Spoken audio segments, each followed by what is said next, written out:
আজকে খেলাঘরের যে প্রতিবাদের দাবি নিয়ে সোচ্চার হয়েছে, শুধু বাংলাদেশ নয়, গোটা দক্ষিণ এশিয়া থেকে শুরু করে সারা পৃথিবীর মানুষ আজকে এই বাংলাদেশের দিকে নজরে রেখেছে।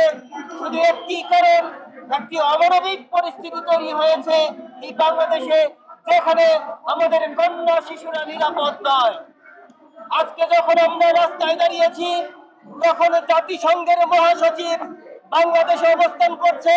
খেলাঘরের পক্ষ থেকে আমরা বলতে চাই, জাতিসংঘের কাছে দাবি জানাতে চাই, এই অবিচার, এই অত্যাচার, এই শোষণ নির্যাতনের যেন সুষ্ঠু বিচার হয়।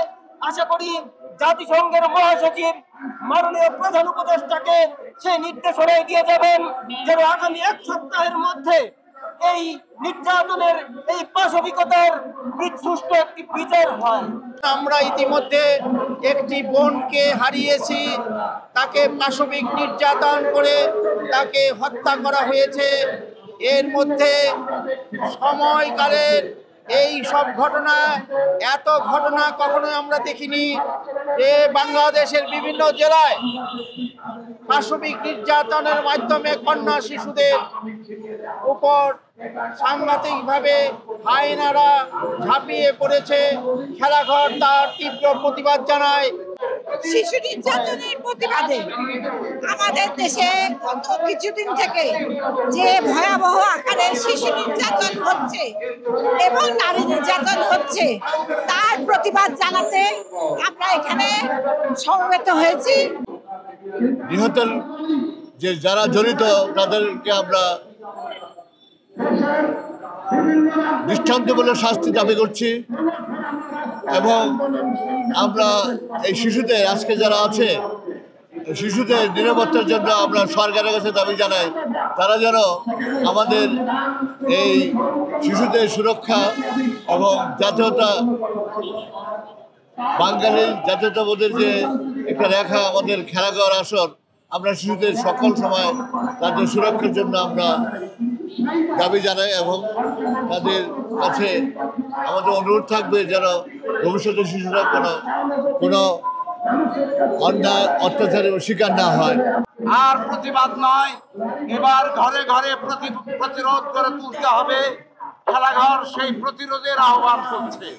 বাংলাদেশে কি কোনো সরকার আছে, কোন আইন কানুন আছে, কোন নিয়ম কানুন আছে? যে অবস্থা, মব জাস্টিসের নামে বিভিন্ন জায়গায় হামলা, পাল্টা হামলা, শিশুদের অত্যাচার, নারীদের অত্যাচার, যখন তখন লোকজন ধরে নিয়ে গিয়ে মব জাস্টিসের নামে বিচার করা হচ্ছে। মনে হচ্ছে না বাংলাদেশের কোনো আইন কানুন, নিয়ম কানুন, কোনো প্রশাসন, কোনো সরকার ব্যবস্থা আছে বলে মনে হয়। এই জন্য কি আমরা ৭১-এ মুক্তিযুদ্ধ করেছিলাম। স্বরাষ্ট্র উপদেষ্টা পদত্যাগ না করে তাহলে এর সুষ্ঠু বিচার হবে না, সুষ্ঠু সমাধান হবে না। তাই ভাই বোনেরা, আপনারা আসিয়ার মৃত্যু খেলাঘরের এই মানববন্ধন সফল করার জন্য আসিয়ার যারা মৃত্যু বরণে জড়িত ছিল তাদেরকে অবিলম্বে শাস্তি দিতে হবে। যখন এই শিশুদের উপরে কোনো অত্যাচার হয়, যখন এই শিশুদের উপরে কোনো নির্যাতন হয়, তখন আমরা সহ্য করতে পারি না।